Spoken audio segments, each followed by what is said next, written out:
तो hello everyone. एक important sector के दो कंपनियों के बारे में डिस्कशन करेंगे। ये बेसिकली आप ऐसे कह सकते हैं प्रॉक्सी प्ले हो सकता है। ये आपका जो ओवरऑल रिन्यूएबल थीम है इंडिया में जो चल रहा है, just like cables and wire space है, उसी तरह से ये आपकी जो ट्रांसफॉर्मर्स की कंपनियां हैं। तो अगर आप देखेंगे, थोड़ा सा 2 मिनट पहले एक इंट्रोडक्शन टाइप का कर लेते हैं। तो अगर आप देखेंगे कि मान लीजिए जितने भी सोलर प्लांट्स लग रहे हैं, आपके विंड प्लांट्स लग रहे हैं, या फिर आपके जो भी ग्रीन हाइड्रोजन वगैरह पे देश की ट्रांसफॉर्मेशन ट्रांसफॉर्मेशन चल रही है। तो अगर आप ओवरऑल देखेंगे तो हमारी कंट्री का टारगेट है कि 500 गीगावाट ऑफ रिन्यूएबल एनर्जी करना है बाई FY 2030। तो अब चाहे जितनी भी रिन्यूएबल प्लांट्स लग जाए, तो उसका पावर इवैक्यूएट तो कहीं ना कहीं से होना ही, और अगर पावर इवैक्यूएशन होना है तो उसके लिए आपको ट्रांसफार्मर्स एक क्रिटिकल की कंपोनेंट हो जाते हैं इन सभी चीज़ों के लिए। अब ट्रांसफार्मर्स का काम क्या होता है, जैसे कि वर्ड से ही पता चल रहा है हमें ट्रांसफार्मर। तो वो ट्रांसफॉर्म करता है, मतलब इलेक्ट्रिसिटी के जो एक लेवल होती है उसको एक लेवल से दूसरे लेवल तक उसको लेके जाता है। अब इन ट्रांसफार्मर्स का यूज़ हमें both at the generation side भी पड़ता है and at the distribution side भी पड़ता है। इसके अलावा और भी बहुत तरह तरह के यूज़ होते हैं ट्रांसफार्मर्स के, मतलब वो मैं बताऊंगा स्लाइड्स के बीच में। तो मतलब जनरेशन साइड पे जो जनरली होता है, जो मतलब मेन टाइप ऑफ ट्रांसफार्मर्स है, उनकी पहले बात कर लेते हैं। जो अगर आप जनरेशन साइड देखेंगे तो वो स्टेप अप करता है। स्टेप अप मतलब मान लीजिए अगर आपकी इलेक्ट्रिसिटी जनरेट हुई है, मतलब जब आप देखते होगे जितने भी ये सोलर प्लांट्स है, ये तो बहुत हाई वोल्टेज पे इलेक्ट्रिसिटी जनरेट नहीं करते हैं, क्योंकि जो छोटे छोटे सोलर सेल्स होते हैं वो लगभग 2-3 डीसी में, डीसी मतलब डायरेक्ट इलेक्ट्रिसिटी, जो हमारे छोटी छोटी बैटरीज आती है हमारे पास रिमोट्स वगैरह में यूज़ होती है, उस तरह के लेवल्स पे वो आपकी इलेक्ट्रिसिटी जनरेट करते हैं। फिर उसको कन्वर्जन होता है, लाइक वो डीसी होती है, लेकिन जो हमारे घर में लाइट चलती है, पंखे हो गए, वाटर प्यूरीफायर, फ्रिज वगैरह हो गए, वो सारी एसी करंट से चलती है। उसको अल्टरनेटिंग करंट्स बोलते हैं, जो कि हमने बचपन में पढ़ा है। तो वहाँ से जो एसी से डीसी कन्वर्टर है, मतलब वहाँ से जो कन्वर्जन है एसी से DC, sorry, DC to AC conversion है, उसके लिए आपको इन्वर्टर्स वगैरह यूज़ करने पड़ते हैं। फिर वहाँ से जो आपकी इलेक्ट्रिसिटी प्रोड्यूस हुई वो एसी में प्रोड्यूस हुई। अब उसको आपको ट्रांसमिट करना पड़ेगा ट्रांसमिशन लाइन्स के वाया। बट सिंस बहुत 100-100 किलोमीटर 200 किलोमीटर की लाइन्स होती है, तो आप उसको छोटे वोल्टेज पे ट्रांसमिट नहीं कर सकते। उसके लिए आपको उनको उनको कुछ केवी, कुछ वोल्टेज, मतलब 100 वोल्ट, 200 वोल्ट, इस तरह के वोल्टेजेस उसको आपको एक बहुत हायर स्केल पर अपस्केल करना पड़ता है, ताकि वो किलो वोल्ट्स वगैरह में चल जाए। तो उसके लिए वहाँ पे ट्रांसफार्मर्स की जरूरत पड़ती है। और सिमिलरली जो आप यूजर लेवल पे आते हो, मतलब डिस्ट्रीब्यूशन साइड हमारे शहरों के आसपास जो आते हो, तो वहाँ पे सब स्टेशन होते हैं। तो उस हाई वोल्टेजेस को आप स्टेप डाउन करते हो, ताकि जो हमारे अगल बगल घर के आसपास जो तारे हैं, उनमें एक लोअर लेवल पे वोल्टेज आ पाए और वो हमारे घरों में आए। जो हम बात करते हैं ना, हमारे मीटर में 220 वोल्ट पे इलेक्ट्रिसिटी आती है घर के अंदर, तो जिससे हमारे जितने भी इक्विपमेंट्स हो गए वो सारी चीज़ें चलती हैं। तो ये बेसिकली जो ट्रांसफॉर्मर्स का यूज़ मैंने आपको बताया है एक जनरल में। अब सिंस अब देख लीजिए, जैसे कि आपने बहुत सारे हमने कंपनियों का देखा है रिन्यूएबल्स वगैरह में, तो वहाँ पे डिस्पाइट आपके प्लांट्स लग जाते हैं, लेकिन अगर वहाँ पे लैंड अवेलेबिलिटी नहीं होती है, या फिर सब स्टेशंस नहीं होते हैं, तो वहाँ पे जो आपकी जो कमीशनिंग होती है वो डिले हो जाती है। तो अगर आप इसलिए देखेंगे, जैसे हमने सोजलॉन में भी पढ़ा, मतलब देखा था, कि वहाँ पे भी देखेंगे तो जो इवैक्यूएटिंग इंफ्रास्ट्रक्चर नहीं है, तो इसी कारण जो आपकी इलेक्ट्रिसिटी है, मतलब डिलीवरी हो जाती है विंड टर्बाइन की, बट वहाँ पे से इवैक्यूएट नहीं हो पाती। तो अगेन आप उसको लिंक कर लीजिए, तो इवैक्यूएट होना है उसके लिए किस चीज़ की रिक्वायरमेंट है, तो अगेन आपको ट्रांसफॉर्मर्स की रिक्वायरमेंट है। साथ में बहुत अलग अलग तरह की चीज़ें भी होती हैं, बट जो कोर कंपोनेंट होता है वो ट्रांसफॉर्मर्स ही होते हैं। तो अगेन ये आपको एक लिंकेज बता रहा है कि कैसे इंडस्ट्री में एक सेक्टर दूसरे सेक्टर से लिंक है। तो मतलब मतलब मैंने ये इसलिए बोला था कि आपको समझ में आए कि कैसे जो रिन्यूएबल की पूरी जो थीम है, उसके लिए आपको जो ट्रांसफॉर्मर्स हो जाएंगे वो एक क्रिटिकल कंपोनेंट हो जाएगा। मतलब अगर आप एक जनरली अगर मैं देखूं कि अगर आपको 500 गीगावाट ऑफ इलेक्ट्रिसिटी जनरेट करनी है, तो मुझे उतना तो कम से कम आपको, और इवन ज़्यादा, ज़्यादा क्यों, क्योंकि आपको बहुत सारे एक्सचेंजेस में ट्रांसफॉर्मर्स यूज़ करने पड़ते हैं। तो इसीलिए आपको एटलीस्ट उतना तो बेयर मिनिमम आपको eight the same time evacuation infrastructure चाहिए। उसके लिए आपको उतनी तो एटलीस्ट आपको ट्रांसफॉर्मर चाहिए ही चाहिए। तो इसीलिए जब पूरे कंट्री में जो ट्रांसफॉर्मेशन होना है, तो उसके लिए ट्रांसफॉर्मर्स एक क्रिटिकल कंपोनेंट हो जाएंगे। तो इसीलिए अगर आप देखेंगे, मैं इस वीडियो में दो कंपनियों को डिस्कस करूंगा, transformers and rectifiers India limited and Silchar technology. तो इसके अलावा भी बहुत सारी जो छोटी छोटी कंपनियां हैं, वो सभी अगर आप देखेंगे वो अपनी कैपेसिटी को बहुत एक फास्ट पेस पे एक्सपांड कर रहे हैं। और एज सुन एज वो कैपेसिटी एक्सपांड करते हैं, वो क्विक उसकी यूटिलाइजेशन हो जाती है। ऐसा क्यों होता है? बिकॉज आपका जो बोथ जो डिमांड साइड है वो बहुत स्ट्रांग है। Why? Again because of the whole renewable theme, as well as अगर आप देखेंगे even in the export business, जैसे कि आपकी यूरोपियन कंट्रीज हो गई, और इवन जो अमेरिकन सिस्टम है, तो वहाँ पे जो पूरी जो नेटवर्क है उनकी, मतलब कि पूरी जो ग्रिड है, उनको उसको एक तरह से अपग्रेड करने की कोशिश की जा रही है। और तो इसीलिए वहाँ से भी एक अच्छा खासा इनको डिमांड मिलता है। तो बोथ हम इम्पोर्ट बोल रहा हूँ, मतलब डोमेस्टिक एज वेल एज आपकी जो इंटरनेशनल साइड है, मतलब एक्सपोर्ट साइड है, उस दोनों सेगमेंट को भी डिस्कस करेंगे। तो फर्स्ट ऑफ ऑल स्टार्ट करते हैं transformers and rectifiers India limited. So अगर आप इस कंपनी को देखोगे, तो अगर आप पिछले कुछ सालों में देखेंगे, जैसे कि FY 25 का ही मैं आपको बोलता हूँ, तो उसमें इनका लगभग 1950 का रेवेन्यू आया था। कुछ इन्होंने टारगेट इसी के अराउंड दिया था। तो जो एक्चुअली इन्होंने कुछ 50-60 मेगावाट करोड़ से इन्होंने अपने जो रेवेन्यू टारगेट है उसको, मतलब ये ओवर अचीव ही किया था। तो एट द सेम टाइम अगर आप देखेंगे तो इनके एबिटा मार्जिन है वो, अगर आप किसी भी कंपनी को देख रहे हो, जैसे आप इसी को देखिए, तो आपके एबिटा मार्जिन आपको दिखेगा पिछले लास्ट 3 ईयर्स में कंसिस्टेंटली इंप्रूव है। ये बता रहा है कि कंपनी जो है अपने बैकवर्ड इंटीग्रेशन और forward integration eight the same time जो मार्जिन इनके इंप्रूव हो रहे हैं, मतलब जो प्रोडक्ट्स अपने सेल कर रहे हैं वो उतनी सप्लाई नहीं है, जिस इसके कारण क्या होता है, वो अपने प्रोडक्ट्स पे मार्जिन ज़्यादा ले पाते हैं। और दूसरा चीज़ ये भी है, जो इनके प्रोडक्ट्स होते हैं वो काफ़ी नीच प्रोडक्ट्स है, मतलब इतना ईजी नहीं होता है किसी भी कंपनी के लिए उसको रेप्लिकेट करना। और अगर कोई रेप्लिकेट कर भी लेगा, तो अगेन जो आपके कंज्यूमर डिमांड है, कंज्यूमर क्या होती है, अगेन जनरेटिंग कंपनीज हो गया, बड़े बड़े EPC प्लेयर्स हो गए, तो वो किसी भी नए प्लेयर्स को इतनी ईजिली अपने बड़े बड़े कॉन्ट्रैक्ट नहीं देंगे, क्योंकि ये जो कॉन्ट्रैक्ट होते हैं ये बहुत ही करोड़ों में आते हैं। जैसे मैं बताऊंगा इनको आपको, एक जिन्होंने इनको लास्ट क्वार्टर में कुछ जेटको का 400-500 करोड़ का ऑर्डर मिला था। और वैसे ही अगर आप देखेंगे जिंदल के भी इनको एक ऑर्डर मिला है बोस्टवाना में, मतलब वो एक्सपोर्ट ऑर्डर है। तो इस तरह से जो ऑर्डर्स होते हैं वो बड़े बड़े सेगमेंट्स के मिलते हैं। और वन मोर इंटरेस्टिंग चीज, ये जो दोनों कंपनियां मैं डिस्कस कर रहा हूँ, दोनों ही गुजरात बेस्ड कंपनी है। एक आपकी वडोदरा बेस्ड कंपनी है, और एक आई थिंक मैं बताता हूँ आपको वीडियो के दौरान। तो ये दोनों गुजरात बेस्ड कंपनी से है। सो अब जैसे इनके जो पोर्टफोलियो की अगर आप बात करोगे, तो सिर्फ जैसे मैंने ट्रांसफॉर्मर्स का बोला, सिर्फ एक तरह के ट्रांसफॉर्मर्स नहीं होते हैं आपके। मैंने तो अभी तो डिस्कस किया, एक तो आपकी जनरेशन साइड पे और एक आपकी डिस्ट्रीब्यूशन साइड पे। इसके अलावा भी अगर आप देखेंगे ना, तो जैसे हमारे जो फर्नेसेस होते हैं, जैसे कि स्टील अथॉरिटी ऑफ इंडिया हो गई, एल्यूमिनियम प्लांट्स हो गए। तो ये जो फर्नेस में क्या होता है, बेसिकली आपकी स्मेल्टिंग होती है। मतलब जो एल्यूमिनियम की बक्साइड ओर होगी, उसको आप पिघला के उससे आप एल्यूमिनियम बनाओगे। तो वहाँ पे बहुत हाई ड्यूटी ट्रांसफॉर्मर्स लगते हैं। हाई ड्यूटी कहने का मतलब, आपको उसमें जो करंट की रिक्वायरमेंट होती है वो बहुत ज़्यादा होती है, लेकिन एट द सेम टाइम जो वोल्टेज है वो आपको ऊपर नीचे बहुत फास्ट पेस पे करना पड़ता है। तो उस तरह के ट्रांसफॉर्मर्स बनाते हैं, उसी को फर्नेस ट्रांसफॉर्मर कहते हैं। फिर रेक्टिफायर और डिस्ट्रीब्यूशन ट्रांसफॉर्मर। ट्रांसफॉर्मर कौन सा है, ये अगेन जो मैं बात कर रहा था रिन्यूएबल साइड में, जहाँ AC से DC कन्वर्जन होना है, तो उस तरह के जो ट्रांसफॉर्मर्स हैं उसको इन्वर्टर ड्यूटी ट्रांसफॉर्मर्स कह देते हैं, या फिर रेक्टिफायर डिस्ट्रीब्यूशन ट्रांसफॉर्मर्स कह देते हैं। फिर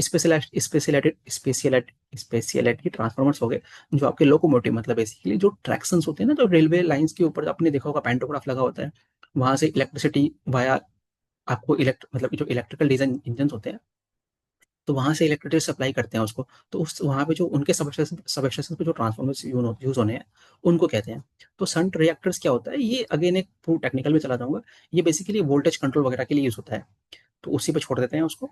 फिर अगेन ग्रीन हाइड्रोजन वगैरह के ये जो एप्लीकेशन ट्रांसफॉर्मर्स हैं, यहाँ पे अभी तो उतना एक्चुअली जो इंडिया की अभी टारगेट्स है, जो मिशन साइट और एक और मिशन स्टार्ट किया है ग्रीन हाइड्रोजन मिशन, तो उसमें जो हमारे इलेक्ट्रोलाइजर्स वगैरह बनेंगे, तो वहाँ पे भी जो ग्रीन इकोनॉमी होगी और आपकी जो वहाँ पे ट्रांसफॉर्मर्स यूज होना है, तो उसके लिए अभी तो बट ये R&D स्टेज में है इस कंपनी के लिए।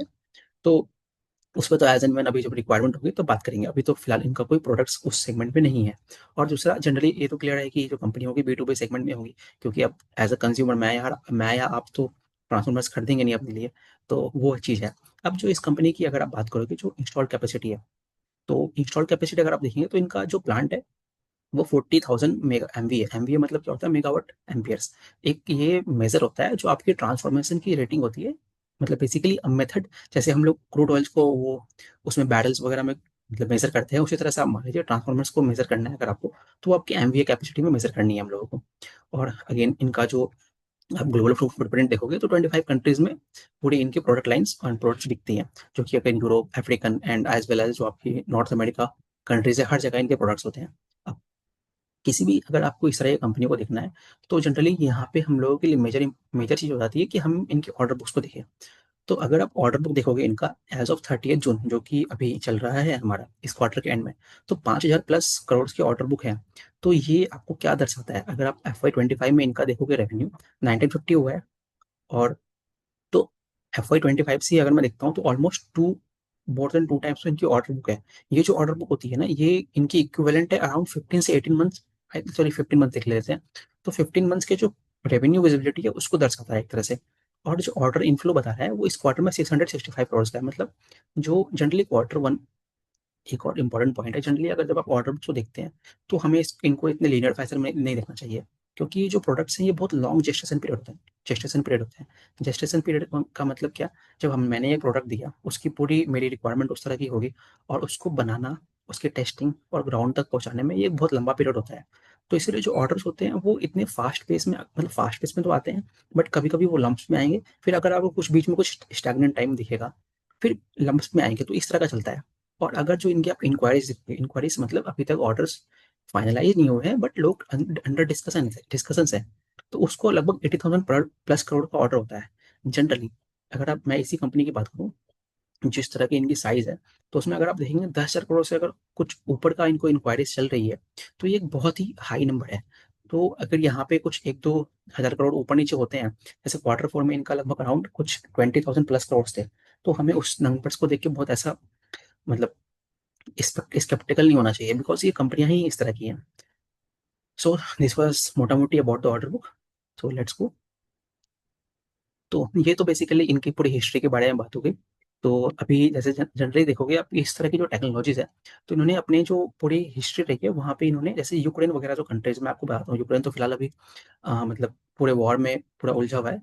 बट अगर आप उस कंट्री को देखोगे तो ये जो जो बेसिकली इलेक्ट्रिकल कंपोनेंट्स होते हैं, जो मतलब इंपॉर्टेंट कंपोनेंट्स हो गए, जैसे कि बॉयलर्स हो गया, ट्रांसफार्मर्स हो गया, इस तरह के जो प्रोडक्ट्स हैं ना, इनमें वो कंट्री काफ़ी आगे है। मैं इस वीडियो का फिर पर्पज दूसरा हो जाएगा, बट जो ऐसे न्यूक्लियर प्लांट्स होते हैं हमारे, तो वहाँ पे भी जो हमें टरबाइन चाहिए होती है, तो किस किस तरह के प्रोडक्ट्स होते हैं वो यूक्रेन वगैरह में बहुत अच्छी तरह से मिलते हैं, मतलब यूरोपियन कंट्रीज, वो ईस्टर्न साइड हो गया, रसिया यूक्रेन वाला जो बॉर्डर है। तो बस मैं इसलिए बताना चाहता हूँ कि इस कंपनी में, और पूरी जो आपकी आपकी जापानीज जापानीज वाली टेक्नोलॉजी है, तो वहाँ से इनके अलायंसेस रहते हैं, तो उससे क्या होता है, इनकी हिस्ट्री है, तो इस तरह से बेसिकली टेक्नोलॉजी ट्रांसफर इस तरह से इन्होंने आगे बढ़े हैं। और अगर आप प्रेजेंटली देखोगे, तो जो मैं अभी आपको जेटको का ऑर्डर बता रहा था, कि इन्होंने अभी लास्ट ईयर ही इन्होंने उस ऑर्डर को एक्वायर किया है। तो जो मैं बोल रहा था कि इनके जो ऑर्डर होते हैं लॉन्ग जेस्टेशन पीरियड होता है, तो जो ऑर्डर्स है वो बहुत बड़े बड़े आते हैं, तो इतना मतलब लम्प्स में आते हैं। तो वही पॉइंट को अगेन मैं बोल रहा हूँ कि जो 740 करोड़ का इनको ऑर्डर जेटको से मिला था। अब एक और चीज अगर आप देखेंगे तो यहीं पे लिखा है, जैसे इन्होंने 500 करोड़ की QIP रेज की है, उसका क्या पर्पस है, बैकवर्ड इंटीग्रेशन का पर्पस है, उस पर मैं आता हूँ अलग से। सो ये जो इनका है FY 26 के क्वार्टर 1 का इनका रेवेन्यू टारगेट, रेवेन्यू का परफॉर्मेंस है। तो आप क्लियरली देख सकते हैं कि रेवेन्यू में इनके 64% की ग्रोथ है, और जो एबिटा एबिटा तो अगेन ठीक है, वो भी बढ़ रहा है, बट आपको देखना है कि एबिटा मार्जिन जो है वो भी अराउंड 19% के आसपास है, और जो कि अगर आप both quarter on quarter as well आपकी ईयर ऑन ईयर में इंक्रीज ही होता हुआ दिख रहा है। ये क्या दिखा अगर हमें दिखा रहा है, ये अगेन हाई मार्जिन प्रोडक्ट्स ये लोग बेच रहे हैं, और दूसरा जो बिजनेस की इफिशिएंसी है, स्केलेबिलिटी है, इकोनॉमी ऑफ स्केल है, उस चीज को दर्शाता है। तो सिमिलरली अगर आप पैट भी देखोगे तो उसी तरह का इम्पैक्ट है, जिसके कारण जो इनका पैट का जंप आपको दिख रहा है 223% के आसपास दिख रहा है। तो again a very example of a very strong operating leverage at play. So again इस स्लाइड में अगेन वही चीज की समरी दी है। So the thing which I was telling you about कि all the order things, presently 5,200 crore के order books इनके हैं, न्यू ऑर्डर इनफ्लो 665 करोड़ का है। एक्सेप्शनल ऑर्डर जो मैं आपको बोल रहा था कि जो बोस्टवाना में जो मैं ये जो ईपीसी ब्लड की बात कर रहा था वो जिंदल है। जिंदल का अगेन कुछ प्लांट होगा वहाँ पे, मतलब मे बी सबस्टेशन वगैरह बैठा रहे होंगे, इतने बड़े कॉन्ग्लोमरेट है। तो वहाँ पे 665 मिलियन का डॉलर्स का इनको एक बोस्टवाना में मिला है। अगेन किसी पूरा डिटेल इन्होंने नहीं दिया है, क्योंकि वो तो ट्रेड सीक्रेट्स हो जाते हैं, बट बेसिकली रेवेन्यू मतलब इतने रुपए का इनको रेवेन्यू विजिबिलिटी है फ्रॉम वन पर्टिकुलर ऑर्डर। तो the point which I am trying to say via this is they are getting big lumpy orders as well. So this is the chairman mister Jitendra Malhotra. So इन्होंने, अच्छा, अभी जो मैं यहीं पे आपको कैपेसिटी एक्सपेंशन की बात कर लेता हूँ। तो प्रेजेंटली जो इनकी कैपेसिटी थी वो मैंने आपको बताया 44,000 MVA की है। अभी मोरैया में इनकी एक और नई कैपेसिटी आ रही है जो कि 23,000 MVA की है। तो अगर आप देखेंगे रेशियो निकाल लीजिए, अप्रोक्सीमेट कितना होता है, 50% के ऊपर आ रहा है। तो जो इनकी कैपेसिटी एक्सपेंशन भी हो रही है, इनकी कैपेसिटी 50% से बढ़ जाएंगी, और ये कैपेसिटी का कब तक आएगा, ये क्वार्टर 2 के एंड में आने की इनकी बात हो रही है। यहीं पे एक और साइड नोट में एक और पॉइंट आप जान लीजिए, FY 25 में अगर आप इनका प्लांट देखोगे, तो वहाँ पे जो इनकी कैपेसिटी यूटिलाइजेशन थी वो अराउंड 60-70% के आसपास थी, और इस साल इनका टारगेट है कि 85% के आसपास इनकी कैपेसिटी यूटिलाइजेशन हो जाएगी। ठीक है। तो तो कहने का मतलब है, even before getting 100% utilisation of the older plant, they are already getting a new capacity. तो इनको जो है अपनी डिमांड को मीट करने में कोई इशू नहीं आने वाला है। ये मैं कहना चाहता था।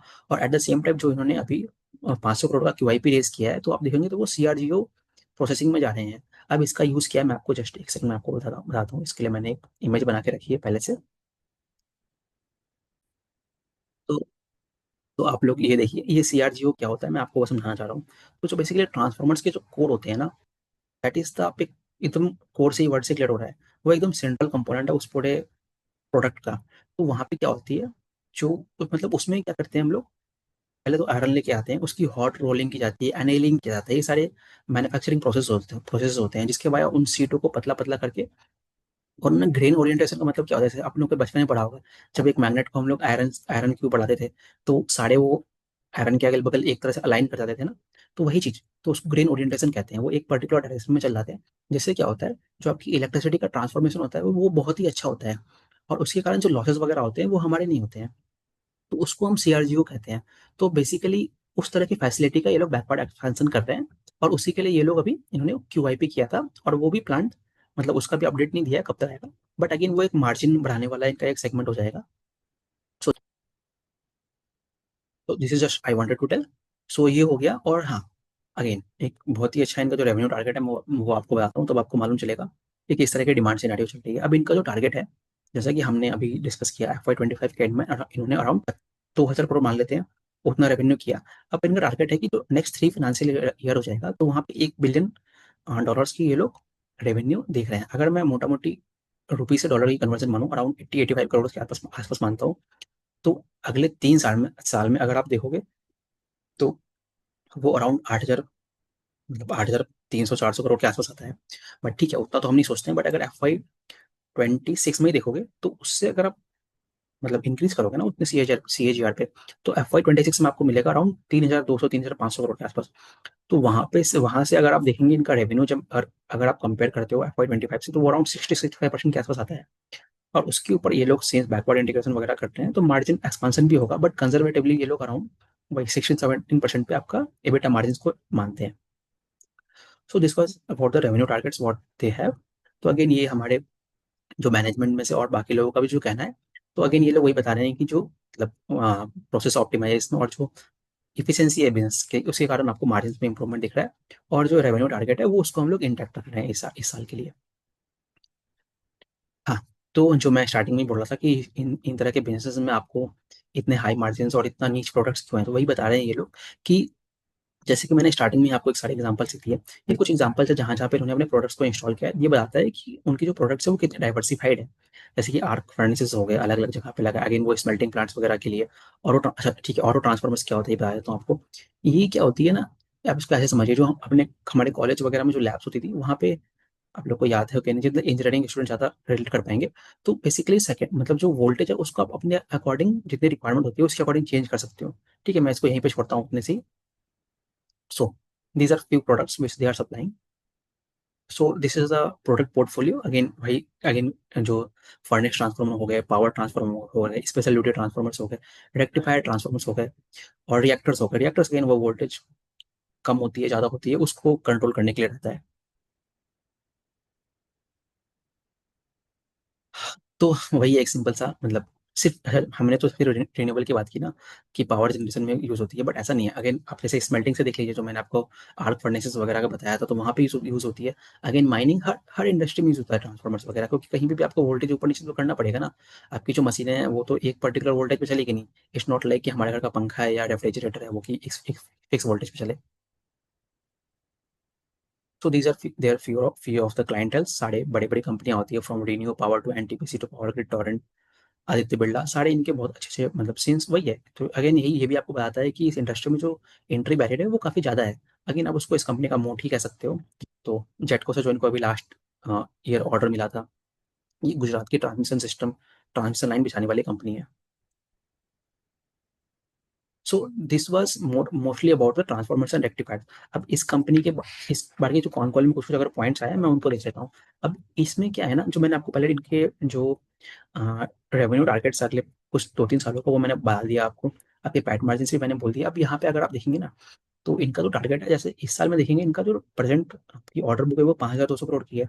अगर FY 26 में देखोगे ना, तो इनका जो रेवेन्यू टारगेट है, रेवेन्यू बोल रहा हूँ, ऑर्डर बुक चाहिए वो 5,000 से लेके 5,500 करोड़ के बीच में है। तो अगर देखेंगे तो ऑल तो इनका रेवेन्यू बढ़ जाएगा, बट आपकी ऑर्डर बुक उतनी नहीं बढ़ी। तो हमें ये क्वेश्चन आ सकता है। बट अगेन आप देखेंगे ना, सिंस यहाँ पे जो डिमांड है वो तो इतनी ज्यादा है, तो जो कंपनियां हैं they are able to choose the best possible order. Best चीज क्या होती है? जो अच्छे प्रोडक्ट्स हैं, अच्छे क्लाइंट्स के साथ होंगे और अच्छे मार्जिन के साथ होंगे। तो दैट इज वाई, तो ये लोग ऑर्डर बुक, ऐसा नहीं है कि हमें सब जो मार्केट में जिस तरह की ऑर्डर मिल रही है हमें सब कुछ ही सबको बेचना है। वो वाला फिलोसफी नहीं है। Philosophy is to choose the best clients. तो दैट इज वाई उनकी अगर ऑर्डर बुक अगर आपको थोड़ी कम भी दिख रही है, अगेन वो भी इनफ होगा कि 1 साल के लिए उनका ऑर्डर बुक एग्जीक्यूट हो जाए। तो अगेन रेवेन्यू के कुछ इशू नहीं है। सो ये सारी चीजें हो गई। ऑर्डर बुक के बारे में मैंने आपको बोल दिया। हाँ। और टोटल एड्रेसेबल मार्केट जो है डायमंड का, वो तो अगेन पूरा रिन्यूएबल की थीम चल रही है, तो वो तो काफी बड़ा ही मार्केट है इनका। अब एक्सपोर्ट साइड में देख लेते हैं। एक्सपोर्ट साइड क्यों इंपॉर्टेंट है? अब अगेन एक्सपोर्ट एक मतलब even more margin accretive segment ही होता है।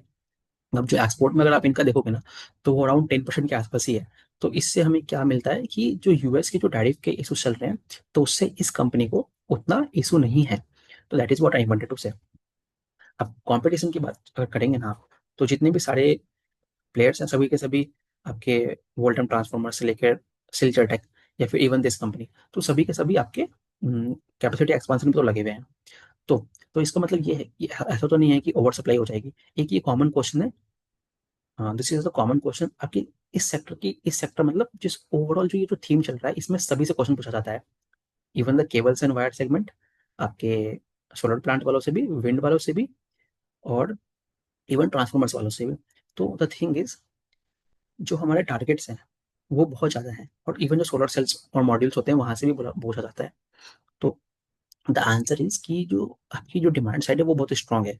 तो इसीलिए अगर नए प्लेयर्स आते हैं और अगर कैपेसिटी भी आती है तो उनको एब्सॉर्ब करने की इनफ डिमांड है मार्केट में। तो ओवर सप्लाई ऑफ कैपेसिटी का अभी तो हमें नहीं दिखता है, बिकॉज गवर्नमेंट की policies are very strong, so many subsidies and all this programs are running.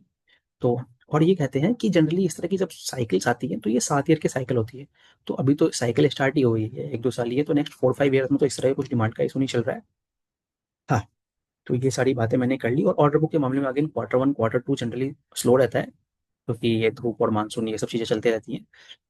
और जनरली Q3 Q4 के पास इनके ऑर्डर विजिबिलिटी धीरे धीरे मतलब और अच्छी हो जाती है। तो कैपेसिटी एक्सपेंशन की बात हो गई, ये सारी चीज़ें मैंने बोल दी।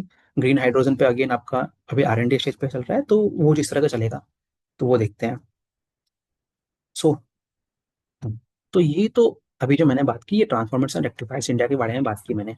अब यहीं से इसके जो सेकंड प्लेयर है उसके बारे में चलते हैं हम लोग। तो हाँ, बस जाने से पहले अगर आप इस कंपनी का अगर आप फॉरवर्ड पी देखोगे, तो अराउंड वो कितना आता है इसका मैंने निकाल के रखा था। हाँ, 38% के सॉरी 38 की फॉरवर्ड पी आती है। और सॉरी 38 नहीं, 42 की फॉरवर्ड पी आना, 40-45 के बीच में फॉरवर्ड पी आती है। तो और अगर जो इनका पैट ग्रोथ भी देखोगे, तो वो अराउंड 38-40% के आसपास ही है। तो रीजनल लगता है। अभी हम लोग सेकंड कंपनी के बारे में स्टार्ट करते हैं। सो अगेन ये कंपनी बहुत ही एक्साइटिंग है, सिल्चा टेक्नोलॉजीज के बारे में बात करते हैं। Again this is also Gujarat based company. So start करते हैं डायरेक्टली। तो ये तो इनके Q1 के जनरली नंबर्स हैं। तो हर पैरामीटर पर आप देखोगे तो आपका देखेंगे तो रेवेन्यू की 33% ग्रोथ हुई है ना। तो अगर आप अगेन इसको Q4 से कंपेयर कीजिए, तो Q4 में जो इनका 232 करोड़ का था, इस क्वार्टर में 159 करोड़ है। तो जनरली अगेन वही वाला पॉइंट कि Q1 जनरली वीक क्वार्टर होता है। और आगे जाके मतलब एज सुन एज मतलब क्वार्टर्स पर मतलब प्रोग्रेस करेंगे तो इनकी और रेवेन्यू विजिबिलिटी, रेवेन्यू का जो एग्जीक्यूशन है वो आपको और अच्छे वे में दिखेगा। सो this is again the income statement. तो यहाँ पे भी अगर आप देखेंगे same, just in similar line, जो आपकी रेवेन्यू की अच्छा है और आपको पैट पे भी काफी अच्छा 73% का जमा, दैट मीन ऑपरेटिंग लेवरेज मिल रहा है। यहाँ पे मैं आपको एक पॉइंट डिस्कस करना चाहता हूँ, अगर आपने नोटिस किया होगा। तो मैंने बोला था कि ट्रांसफॉर्मर्स एंड रेक्टिफायर्स में जो आपके EBITDA मार्जिन है वो अराउंड 16-17% के आसपास है। आप यहाँ पे EBITDA मार्जिन देखिए, यहाँ पे कितने हैं? 27%। और इवन जो Q4 है वहाँ पे 33% लास्ट ये क्वार्टर में गया था। अब इसका क्या कारण है? अगर आप देखेंगे ना, तो ट्रांसफॉर्मर्स एंड रेक्टिफायर्स वो एक डाइवर्सिफाइड प्लेयर्स है। उनके जो प्रोडक्ट्स है वो हर तरह की इंडस्ट्री को सर्व करता है, जो मैंने आपको दिखाया था कि फार्मास्यूटिकल से लेकर माइनिंग से लेकर फर्निश ट्रांसफॉर्मर एक्सपोर्ट सारे बिजनेस में चल रहे हैं वो। तो अलग अलग तरह के सेगमेंट में काम करते हैं। वही अगर आप सिल्चर टेक को देखोगे ना, तो ये जो कंपनी है इनका जनरली जो 60-70% है वो इन्वर्टर ड्यूटी ट्रांसफॉर्मर्स होता है, जो कि जनरली आपकी रिन्यूएबल साइड में यूज होती है। एक तो वो वाला पॉइंट हो गया, और दूसरा जो इनकी एक्सपोर्ट सेगमेंट है वो भी अराउंड 40 से 60% के बीच में रहती है, डिपेंडिंग अपॉन सिचुएशंस। और जो एक्सपोर्ट्स में होते हैं वहाँ पे मार्जिन ज़्यादा होते हैं, और ये लोग ये भी कहते हैं कि हमारे जो इफिशियंसीज हैं वो ज़्यादा हैं। तो ये सारे पॉइंट्स के कारण इनका मार्जिन ज़्यादा होता है। ऑल्दो अगर आप ट्रांसफॉर्मर्स एंड रेक्टिफायर्स को देखोगे तो वहाँ पे उनके मार्जिन बढ़ने के चांसेस और ज़्यादा हैं। क्यों? क्योंकि वो बैकवर्ड इंटीग्रेशन वगैरह कर रहे हैं। सो ये मैं पॉइंट बताना चाह रहा था। तो ये अगेन मैनेजमेंट वही कह रहा है कि हमारा जो रिन्यूएबल की थीम है डिमांड साइड अच्छा है, और इसी के कारण जो मतलब सेक्टर में टेलमेंट बहुत ज़्यादा है। और जो टैरिफ के बारे में इनका बात है कि ये लोग चीज तो एक्चुअली टैरिफ के बारे में इनका वही है कि कुछ अनसर्टेनिटी लाए हैं, तो ये लोग इसमें क्या करेंगे कि मतलब व्हाट ऑप्शंस दे हैव, अगर वहाँ पे प्रोडक्ट्स महंगा हो रहा है तो उसके कारण अगेन इनकी जो सप्लाई है वो डोमेस्टिक साइड में आएगी। बट अगेन फिर वो वाला पॉइंट हो जाएगा कि भाई क्या डोमेस्टिक साइड में ओवर सप्लाई का इशू है। तो वहाँ पे जो मैंने बोला था कि सिंस डिमांड इज स्ट्रॉन्ग, तो उस तरह से रेवेन्यू ये लोग मिक्स कर लेंगे। बट अगेन वो चीज़ जो देखना है ना हमें, अगर एग्जीक्यूशन साइड जो है वो हमें देखना पड़ेगा इसका। बिकॉज ऑफ कोर्स जो आपकी एक्सपोर्ट सेगमेंट है वो एक अनसर्टेनिटी तो फेस मतलब स्टार्ट करता ही करता है। और दूसरा सबसे बड़ा बात है इनका जो कैपेसिटी कैपेसिटी की इशू है। तो इन्होंने मतलब सिल्चर जो है ना, ये one of the first companies थी इस सेक्टर में जिन्होंने अपनी कैपेसिटी को सबसे पहले लेके आए थे। बट अगेन उसका एक लॉस भी हुआ है इनको। उससे क्या हो गया ना, लॉस लॉस गलत वर्ड है। तो वो कैपेसिटी लेके आए थे, I think Q2 of FY 25 में ये लोगों ने अपनी कैपेसिटी लेके आए थे। बट वहाँ पे क्या हुआ, इतनी ज़्यादा डिमांड थी कि Q4 के अंदर ही अंदर जो प्लांट है उसका 100% यूटिलाइजेशन हो गया था। 100% यूटिलाइजेशन कहने का मतलब है Q4 में। लेकिन अगर आप पूरे ईयर में देखोगे तो उसका 77% का ही कैपेसिटी यूटिलाइजेशन है। This point can be confusing. Why? Because Q1 में तो कैपेसिटी नहीं थी आपकी, तो वहाँ पे जो न्यू प्लांट की तो कैपेसिटी यूज नहीं हुई है। तो जब आप उसको पूरे ईयरली बेसिस पे देखोगे तो वहाँ पे 77% लगता है। But what point I am stressing is कि Q4 के अंदर जो नई प्लांट थी वो भी एक तरह से फुल यूटिलाइज होकर चल रही थी। तो ये सारी पॉइंट हो गई। अब द थिंग इज यहीं पर मैं सिटी की कैपेसिटी की बात कर ही लेता हूँ। तो अभी जब देखेंगे ना, तो इन्होंने अपनी 4000 MVA से लगभग 7500 के MVA की कैपेसिटी बनाई थी। ये देखेंगे तो दिस इज वॉट अराउंड 80-90% का कैपेसिटी जंप है। अगर तो इन्होंने जो अपने फेज वन में जो कैपेसिटी एक्सपांशन था वो उन्होंने ऑलरेडी फर्स्ट में कर लिया और उसका भी फुल यूटिलाइजेशन हो गया। तो अगेन ये दिखाता है कि कितनी स्ट्रॉन्ग डिमांड है। ट्रांसफॉर्मर्स एंड रेक्टिफायर्स जो है या फिर जो बाकी कंपनियां हैं, वहाँ पे उनका फेज वन का अभी तक कैपेसिटी एक्सपेंशन हुआ नहीं है। जैसे उनकी मोरैया में जो फैसिलिटी आने वाली है उसका Q2 में होगा। तो देखा जाए तो सिल्चर टेक जो है वो इस रेस में ऑलरेडी आगे चल रहा था, है ना? तो इनके नंबर्स को जब हम देखते हैं तो हमें उस तरह से नहीं देखना चाहिए, क्योंकि जो इनका जो इन्होंने अपनी कैपेसिटी लाई और उसको फुल यूटिलाइज भी कर लिया। और अब ये नई कैपेसिटी लाने की बात कर रहे हैं हम, ऑल्दो जो क्वार्टर FY 26 है, यहाँ पे अभी तक इन्होंने कोई प्लान्स दिए नहीं है अपनी कैपेसिटी को लाने के लिए। तो उससे क्या इशू आता है, ये लोग कहते हैं कि basically FY 26 is sort of a consolidation year, क्योंकि ऑलरेडी इन्होंने बहुत ही रिसेंटली एक बड़ी इतनी बड़ी capacity lie. From their point of view 70-80% का जंप, 80-90% का जंप है वहाँ से। तो ये लोग अपनी नई कैपेसिटी लाने के लिए उसको अच्छे से सोच रहे हैं, ताकि कल को लेके आए और जो डिमांड सिनेरियो में कोई इशू नहीं हो जाए। बट अगेन क्वेश्चन वही है कि सिंस हमको इतनी स्ट्रॉन्ग ट्रीटमेंट्स दिख रही है, तो सबका यही क्वेश्चन है इंडस्ट्री का कि भाई आप लोग इतने डिले क्यों कर रहे हैं? क्योंकि अगर आप कैपेसिटी लेकर भी आओगे तो आपको 12 से 15 मंथ्स टाइम लगेगा उसको बनने के लिए और पूरा ऑर्डर्स मिलने के लिए, क्योंकि कोई भी क्लाइंट है वो तो आके पहले इंक्वायरीज करेगा तभी जाके ऑर्डर देगा। तो इससे ये क्वेश्चन हो सकता है कि क्या आपको अपनी रेवेन्यू विजिबिलिटी है वो कम तो नहीं हो जाएगी? तो अगेन मैनेजमेंट का कहना है कि नहीं, ऐसा कुछ नहीं होगा। बट अगेन तो नंबर्स में देखते हैं हम लोग उस चीज़ को। सो तो ये वही अगेन ये लोग अपनी बता रहे हैं कि हमारे 25 कंट्रीज में एक्सपोर्ट्स वगैरह होते हैं, और जनरली ये लोग 50 से 132 MVA, मतलब अगेन वही लोअर ड्यूटी ट्रांसफॉर्मर्स की बात कर रहे हैं ये लोग। डेप्ट फ्री कंपनी है, और करंट प्रोडक्शन कैपेसिटी 7,500 MVA की है, जो कि रिसेंटली एडिशन के बाद हुई है। सो ये लास्ट कुछ सालों का ये लोग अपना हिस्ट्री बता रहे हैं कि कैसे ये लोग पूरी ऑर्गेनाइज होकर एक अच्छी मतलब पूरी इंटीग्रेटेड प्लेयर बन चुके हैं। हाँ, इनके जो फैसिलिटी का नाम है, घवसाद नाम है इनके फैसिलिटी का, वो मैं भूल रहा था उस टाइम पे। सो ये है इनकी फैसिलिटीज के बारे में अगेन सेम चीज। ये सारे इनके जो मतलब जो कंपनी मतलब जो इनकी प्रोडक्शन फैसिलिटी है उसके अंदर के पिक्चर्स हैं। Q&A वेरी इंपॉर्टेंट हो जाता है इन सभी कंपनियों के लिए। हाँ, इसी में मैं आपको एक दो चीज़ और बताता हूँ। अभी जितनी भी ट्रांसफॉर्मर्स होती है ना, इनकी जो टेस्टिंग्स वगैरह होती है वो बहुत इंपॉर्टेंट होती है। तो ये कुछ लोग बता रहे हैं जैसे इम्पल्स टेस्टिंग होती है। इम्पल्स टेस्टिंग क्या होती है, एक हाई वोल्टेज आपको देंगे और उसमें जो ट्रांसफॉर्मर्स को देखेंगे कि कितना उस पर झर्क झर्क लगने का मतलब किस तरह के वोल्टेज स्पाइक्स हो रहे हैं, कुछ अंदर हीट वगैरह डेवलप नहीं हो रही है कि नहीं हो रही है। तो ये सारी चीज़ें। और पार्शियल डिस्चार्ज क्या होता है, अगेन उसकी कोड की या फिर जितनी भी सेगमेंट है देख रहे हैं कितना इलेक्ट्रिसिटी से डिस्चार्ज होती है, लाइक कितनी इलेक्ट्रिसिटी लीक हो रही है, उस तरह के पैरामीटर को चेक की जाती है यहाँ पे। सो अगेन ये लोग बता रहे हैं जो मैंने बोला था कैपेसिटी एक्सपेंशन हुई थी अगस्त में, और उसका भी यहीं पे आप देख लीजिए।